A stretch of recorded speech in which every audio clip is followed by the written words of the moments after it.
महाराज का ब्रह्मचारी जीवन।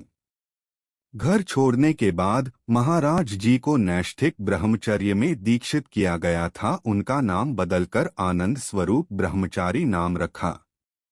उनके बाद उन्होंने संन्यास स्वीकार कर दिया था। महावाक्य को स्वीकार करने पर उनका नाम स्वामी आनंदाश्रम रखा गया। कठिन तपस्या। ईश्वर को पाने के लिए कठिन तपस्या की और ठान लिया कि तब से उनका सारा जीवन भगवान की भक्ति में समर्पित हो गया है।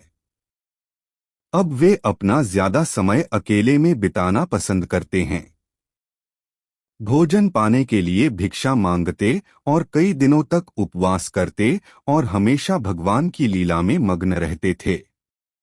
प्रेमानंद जी ने शारीरिक चेतना से ऊपर उठकर मोहमाया को छोड़कर पूर्ण त्याग का जीवन व्यतीत किया।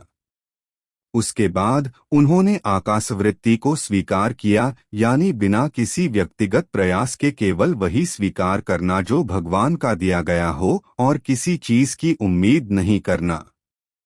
सन्यासी के रूप में उनका अधिकांश समय गंगा नदी के किनारे बीतता था, क्योंकि महाराज ने कभी भी आश्रम के पदानुक्रमित जीवन को स्वीकार नहीं किया। उन्होंने सब कुछ त्याग दिया था।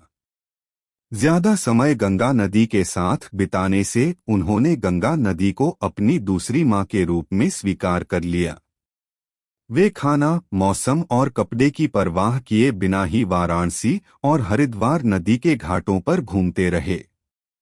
उनकी दिनचर्या कभी नहीं बदलती थी, फिर चाहे कितनी भी ठंड क्यों न हो वे हमेशा गंगा नदी में 3 बार स्नान जरूर करते थे। उपवास लेने के लिए उन्होंने कई दिनों तक भोजन को त्याग दिया था। ठंडा मौसम होने की वजह से उनका शरीर कांपने लग गया था, क्योंकि वे भगवान के ध्यान में लगे हुए थे, इसलिए उनको कुछ एहसास नहीं हुआ। संन्यास और आस्था के कुछ वर्षों बाद उन्हें भगवान शिव का आशीर्वाद मिल गया।